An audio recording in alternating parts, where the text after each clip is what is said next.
Good evening student, welcome again to the another lecture of biochemistry. और आज हम पढ़ेंगे acid based disorders, types, definition and cause.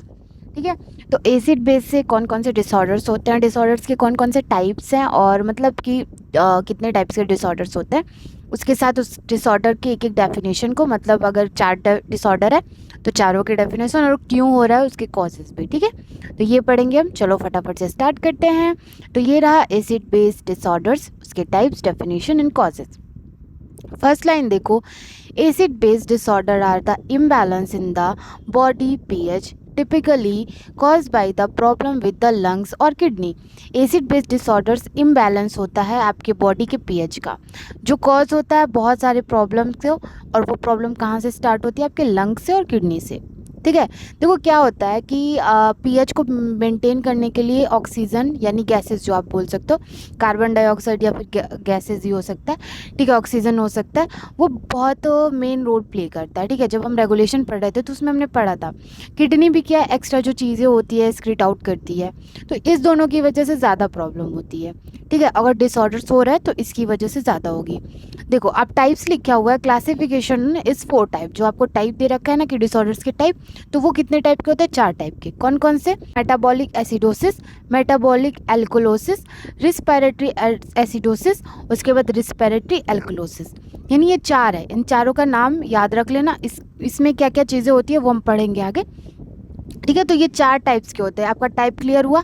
उसके बाद एक और लाइन है, acid base balance is maintain through the lungs bye regulating carbon dioxide and the kidney bye regulating bicarbonate. देखो एसिड बेस का जो बैलेंस होता है ना, वो आपकी बॉडी में कैसे मेंटेन रहता है? लंग्स के द्वारा। लंग्स के द्वारा कैसे? लंग्स रेगुलेट करता है कार्बन डाइऑक्साइड को। कार्बन डाइऑक्साइड ऑक्साइड जो होता है मेन रोल प्ले करता है आपके एसिड बेस को बैलेंस रखने के लिए। और कार्बन डाइऑक्साइड को कौन बाहर निकालेगा और अंदर लाएगा? वो हमारा लंग्स है।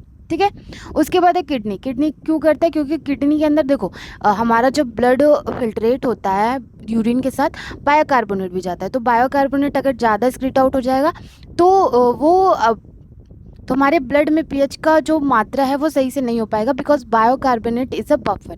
ठीक है, हमने बफर पढ़ा था उसमें। तो ये दोनों चीज़ों की वजह से होता है। चलो अब ये जो चारों हमने पढ़ा ना, उसको एक एक डिस्क्राइब करेंगे और उसके साथ उसकी कॉजेज भी पढ़ेंगे, बिकॉज आपके सिलेबस में दे रखा है। ठीक है, तो देखो हम फर्स्ट पढ़ रहे हैं मेटाबॉलिक एसिडोसिस। ठीक है, मेटाबॉलिक एसिडोसिस मतलब समझो यहाँ पे एसिड का मात्रा जो है ज़्यादा हो रहा है। तो देखो क्या लिखा हुआ है, categorize by the low pH. ठीक है, ब्लड में लो पीएच हो रहा है। अब लो पीएच कैसे? पीएच कितना है? 7 है। ठीक है, हम ओवरव्यू लिख ले रहे हैं कि पीएच कितना है? 7 है एक नॉर्मल ब्लड का। बट यहाँ पे लो ब्लड हो रहा है। लो ब्लड मतलब 6 पे जा रहा है, 7 पे सॉरी 6 पे जा रहा है, 5 पे जा रहा है, 4 पे जा रहा है। तो ये लो हो रहा है, और लो हो रहा है तो किसकी साइड जा रहा है? एसिड की साइड जा रहा है। ठीक है, तो आपके ब्लड का जो पीएच होता है वो लो होने लगता है। क्यों होने लगता है? ड्यू टू द किसकी वजह से? Decrease in the serum bicarbonate. Bicarbonate क्या? बफर है, हम पढ़ चुके हैं। तो बफर क्या काम करता है? बेस को मेंटेन करने का काम करता है, आपकी ब्लड के पीएच को मेंटेन करने का काम करता है। तो वहाँ पे डिक्रीज होने लगता है, कम होने लगता है। ठीक है, कम होने लगता है बायोकार्बोनेट और an increase in the acid level. तो इसकी वजह से एसिड का लेवल बढ़ जाता है। समझ रहे हो? यहाँ पे अगर एसिडोसिस लिखा हुआ है, इसका मतलब आपके ब्लड में एसिड बढ़ रहा है। एसिड कैसे बढ़ रहा है? एसिड बढ़ रहा है जब आपका पीएच लो हो रहा है, पीएच कम हो रहा है, 7 से 6 पे, 5 पे, 4 पे, इस तरीके से जा रहा है। तो आपका पीएच लो हो रहा है और डिक्रीज हो रहा है, बढ़ रहा है क्या? Serum bicarbonate. सीरम बायोकार्बोनेट का एक बेस है। जब देखो बेस क्या होगा? डिक्रीज होगा तो एसिड अपने आप बढ़ेगा, तो एसिड का लेवल वहाँ पे बढ़ जाता है। कॉजेज भी पढ़ना है क्यों हो रहा है, तो यहाँ पे देखो इंक्लूडिंग क्या हो जाता है? इंक्रीज हो जाता है एसिड का प्रोडक्शन। एसिड का प्रोडक्शन ज़्यादा हो जाता है जब आपको डायबिटीज़ कीटो एसिडोसिस होता है, तो उसकी वजह से क्या हो जाता है? एसिड का प्रोडक्शन ज़्यादा होने लगता है। Decrease acid excretion by the kidney. Kidney में जो है, देखो किडनी का क्या काम है? आपकी एसिड को बाहर निकालना। ठीक है, तो एसिड जब बाहर नहीं निकाल पाता, स्क्रीट आउट अच्छे से नहीं हो पाता, रीनल फेलियर हो जाता है, तो उसकी वजह से आपको क्या हो सकता है? मेटाबॉलिक एसिडोसिस हो सकता है। और एक और चीज़ है लॉस ऑफ बायोकार्बोनेट। बायोकार्बोनेट क्या करता है कि आपके ब्लड में जो है इसको मेंटेन करने का काम करता है। तो अगर वो भी लॉस हो जाएगा तो फिर कैसे होगा? ठीक है, आपको डायरिया और वो मैनेज नहीं हो रहा है, तो आपकी बॉडी में एसिड की मात्रा बढ़ सकती है, आपके ब्लड में एसिड की मात्रा बढ़ सकती है। कॉजेस, यहाँ पे कॉजेस फिर अलग से दे रखा है, तो सेम कॉजेज है, वही चीज़ है।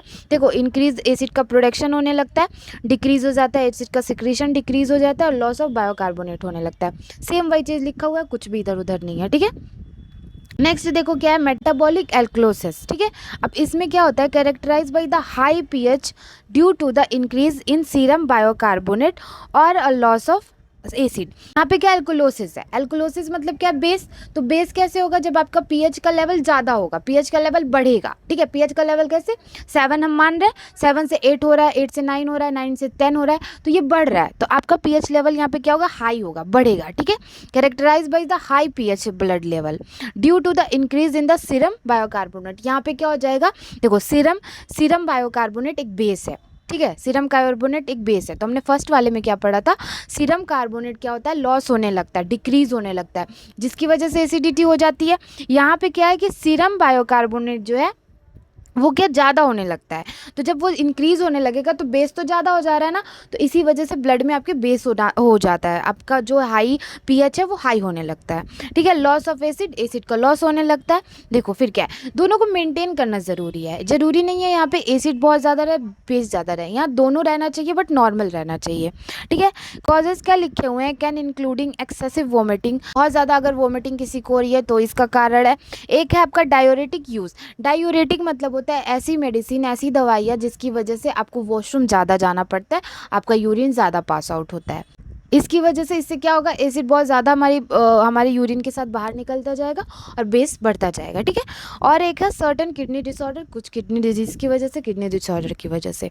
कॉजेज़ देखो यहाँ पे क्या लिखा है, एक्सेसिव बायोकार्बोनेट, एक्सेसिव बायोकार्बोनेट, अगर बायोकार्बोनेट ज़्यादा है तो उसकी वजह से administration the excessive bicarbonate solution, certain kidney disorder, वही हमने अभी पढ़ा। ठीक है, उसके बाद है लॉस ऑफ एसिड, जब एसिड का लॉस होने लगता है तो बेस आपका बढ़ जाता है। ठीक है, तो ये लिखा है जब आप वोमिटिंग करोगे, जब आप डायूरेटिक यूज़ करोगे, ठीक है, हाइपोवोलेमिक होगा तो इस वजह से हो सकता है। आपका रिस्पायरेटरी एसिडोसिस, रिस्पायरेटरी एसिडोसिस क्या होता है, कैरेक्टराइज होता है, देखो एसिडोसिस है तो यहाँ पे ज़रूरी क्या होगा, आपका पीएच लेवल कम होगा। ठीक है, तो पीएच लेवल लो हो रहा है, पहले चीज़ खत्म, किसकी वजह से हो रहा है वो जानना ज़रूरी है। तो ये क्यों हो रहा है, क्योंकि इंक्रीज़ हो जा रहा है CO2 यानी कार्बन डाइऑक्साइड इंक्रीज़ हो जा रहा है, कार्बन डाइऑक्साइड इंक्रीज़ हो रहा है।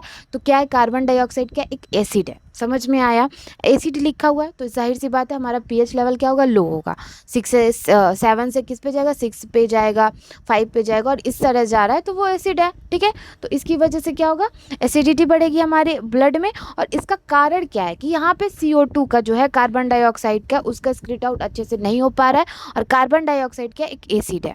ठीक है, this is often caused by the hypoventilation where the lungs cannot effectively remove carbon dioxide। hypoventilation मतलब होता है, देखो वेंटिलेशन मतलब हम बोल सकते हैं आर्टिफिशियली हम किसी को रिस्पायरेटरी सिस्टम को काम करा रहे हैं। ठीक है, तो जाहिर सी बात है नॉर्मली इफेक्टिवली नहीं हो पाएगा, जब हम कोई चीज़ इसको मशीन से करा रहे हैं, आर्टिफिशियली करा रहे हैं तो वो इतने अच्छे से काम नहीं कर पाएगा। तो इसकी वजह से क्या होता है, CO2 का मूव जो होता है, CO2 का बाहर निकलना जो होता है वो अच्छे से नहीं हो पाता, जिसकी वजह से प्रॉब्लम होती है। कॉजेज क्या क्या है, हाइपर वेंटिलेशन वही है, लंग्स के प्रॉब्लम की वजह से क्रोनिक ब्रोंकाइटिस हो सकता है, एम्फाइसीमा हो सकता है, ये सब रिस्पायरेटरी प्रॉब्लम है। ठीक है, क्या आप डिटेल में आगे पढ़ते जाओगे, बट यहाँ पे आप ऐसे ऐसे लेटर याद रख लेना, रिस्पायरेटरी प्रॉब्लम है। ठीक है, उसके साथ है न्यूरोमस्कुलर डिसऑर्डर्स है, और उसके साथ है ड्रग ओवरडोज, किसी ड्रग का ओवरडोज लेने की वजह से भी हो सकता है।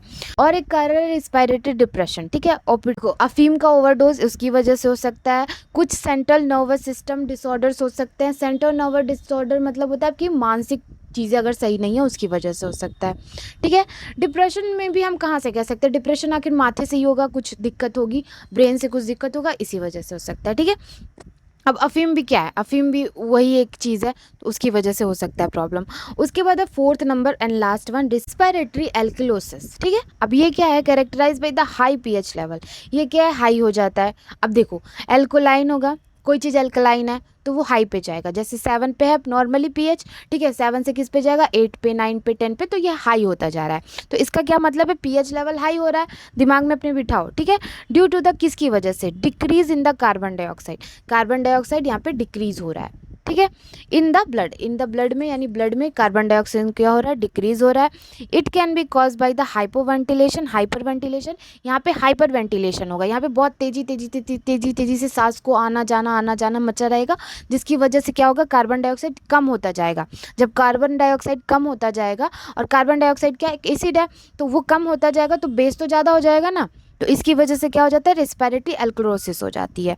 Where the lungs remove too much of carbon dioxide, जहाँ पे लंग्स क्या होता है, too much of carbon dioxide move करने लगता है, बहुत तेजी तेजी से करने लगता है। इसका भी क्या क्या कारण है, हाइपर वेंटिलेशन, वहाँ पे हाइपो वेंटिलेशन था, यहाँ पे हाइपर वेंटिलेशन, ठीक है। उसके बाद हाइपोक्सीमिया है, सैलिसिलेट पॉइजनिंग, ये 3 कारण है। इसके कारण में छोटी छोटी सी पॉइंट लिखे हुए हैं, जैसे हाइपर वेंटिलेशन में एंजाइटी हो गया, फीवर हो गया, पेन हो गया, लंग्स डिसऑर्डर हो गया, डिजीज हो गई, ठीक है। पॉक्सीमिया में क्या हो गया, लो ब्लड ऑक्सीजन लेवल की वजह से। और सैलिसिलेट पॉइजनिंग में हो गया एस्प्रिन और ओवरडोज। एस्प्रिन एक तरह का दवा है, बट किसी भी चीज़ का ओवरडोज आपको नुकसान पहुंचा सकता है, ठीक है। तो ये हो गया टाइप्स, ठीक है। खत्म हो गया आपका पीएच वाला भी चीज़ें, मतलब ये पीएच वाला यूनिट ही खत्म हो गया। कुछ डाउट हो तो पूछ लेना, कोई दिक्कत नहीं है। मुझे नहीं लगता कोई डाउट होगा, क्योंकि बहुत छोटा, बहुत कन्वीनियंट नोट बना के मैंने समझाने की कोशिश की है, ठीक है। आज आपका 5th यूनिट भी हो गया ख़त्म। कल हम पढ़ेंगे 6th यूनिट, जो है हीम कैटाबॉलिज्म, ठीक है। कल हम ये पढ़ेंगे। Thanks for watching this video. कोई डाउट हो ज़रूर पूछना, ये नोट्स बना लेना और कल के लेक्चर में ज़रूर आना। Good night, bye bye, take care.